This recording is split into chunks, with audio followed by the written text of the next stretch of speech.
संभव है झंझटों में मैं तुमको भूल जाऊं। भूलना तो नहीं चाहिए, पर हो सकता है, ऐसा संभव है कि जब कभी संसार की चीज़ें हावी होंगी तो आपकी विस्मृति हो जाए कभी कुछ पलों के लिए, लेकिन मेरी श्यामा कहीं तुम भी मुझको ना भुला देना। मैं भूल जाऊं तो फिर भी काम चल जाएगा, लेकिन आपने अगर भुला दिया तो फिर इस जीवन का क्या लाभ रहेगा। छल भल के साथ माया घेरे जो मुझे आकर, तुम देखती ना रहना मुझे आके बचा लेना। जब दिख जाए कि ये बेचारा माया से तप रहा है तो देखती ना रहना, आके बचा लेना। और हमेशा हर पल जब भी इतिहास पढ़ते हैं, घटना पढ़ते हैं, तो उसमें दोनों युगल सरकार अपने भक्त को डूबता देख आते हैं बचाने के लिए। यही भजन का लाभ है, यही भक्ति का लाभ है। और भगवान स्पष्ट भगवत गीता में कहते हैं कि मुझ पर जो आश्रित होता है, मुझ पर जो विश्वास रखता है, मुझ पर जो भरोसा रखता है, मैं हर पल हर क्षण उसके आगे आगे उसका सहारा बन करके, उसकी परछाई बन करके उसका संग देता हूं। और फिर भगवान ने ये सिद्ध भी किया है। ऐसा नहीं कि एक तो वही बस बातें बना देना, जैसे कुछ लोग प्रेम के लंबे लंबे दावे कर देंगे, हम तुम्हारे लिए चांद तोड़ लाएंगे, तारे तोड़ लाएंगे, टूटे ना पेड़ से आम भी। दावे ही तो हैं खोखले, कौन चांद तोड़ के ला रहा है, कौन तारे तोड़ के ला रहा है। भगवान कहते हैं हम बस ऐसी दावे नहीं प्रस्तुत कर रहे कि भाई ऐसा ऐसा ऐसा, हम करते भी हैं। भगवान ने करके दिखाया है पांडवों के साथ। कल आपने कथा सुनी, कोई ऐसा पल न बीता जब भगवान ने अपने आश्रित भक्तों को ना भजा हो।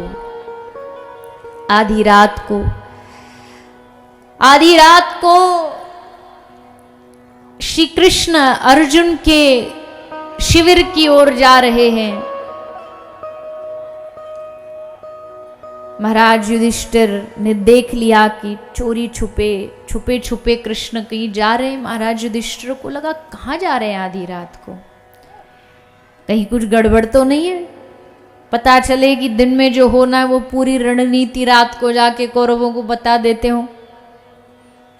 जाके देखे तो सही, तो पीछे पीछे धर्मराज गए और जाके देखा तो श्री कृष्ण अर्जुन के कक्ष में महल में घुसे।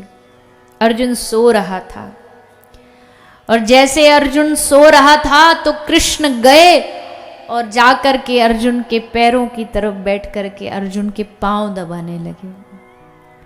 कृष्णा पादा वने जने, श्री कृष्ण अर्जुन के चरण दबा रहा है। धर्मराज और द्रौपदी वहीं थे। उन्होंने कहा रे प्रभु, ये क्या पाप चढ़ा रहे हो आप इस अर्जुन पर, ये तो बेचारा है, क्योंकि सो रहा है, इसको क्या पता क्या कौन पांव दबा रहा है, क्यों कर रहे हो आप, क्या आवश्यकता है इसकी। भगवान ने द्रौपदी का हाथ पकड़ा और द्रौपदी को अर्जुन के मुख के पास भगवान लेके गए और कहा द्रौपदी कान लगा के सुन। द्रौपदी ने कान लगाया और जैसे कान लगाया तो देखा अर्जुन नींद में सोते सोते भी बोल रहा है कृष्ण कृष्ण कृष्ण कृष्ण। भगवान कहते हैं जो मुझे नींद में भी न भूलता हो, मैं उसको कैसे भूल जाऊं, मैं उसका कैसे संग न दूं। लोग कहेंगे कृष्ण ने झूठ बोला, मुझे स्वीकार है। लोग कहेंगे कृष्ण का नाम बदनाम करेंगे, मुझे स्वीकार है। लोग मुझे चोर कहें, रण छोड़ कहें, जो कहें, पर भैया करूंगा तो भक्तों के लिए। ऐसे प्रिय भगवान दुनिया में कहीं कोई मिल जाए तो बता दो। कोई नहीं, ऐसे दुनिया में हमारे अकेले ठाकुर जी हैं।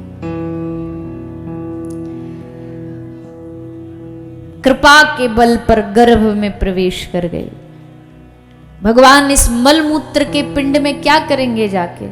भगवान ने जन्म भी लिया तो पेट में नहीं घुसे, गर्भ में जाना उनको, क्योंकि वो अवतार है।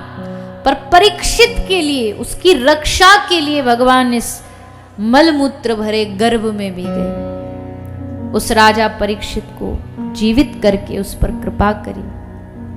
आज वही राजा गंगा के घाट पर संतों की शरण में आके बैठा है, क्योंकि 7वें दिन मृत्यु है। अब क्या करें, कहां जाएं?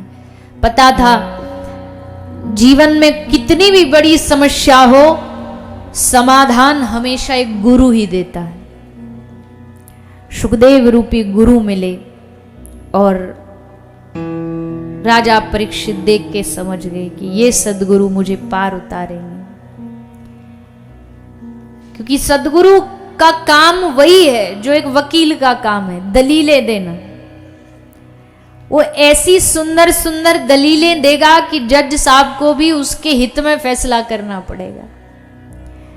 गुरु का काम भी यही है, भगवान के सामने जाकर के जब भी शिष्य की पूरी इंक्वायरी होगी तो सबसे पहले गवाही देने के लिए सदगुरुदेव खड़े मिलेंगे। सदगुरु कहेगा कि प्रभु ये मेरा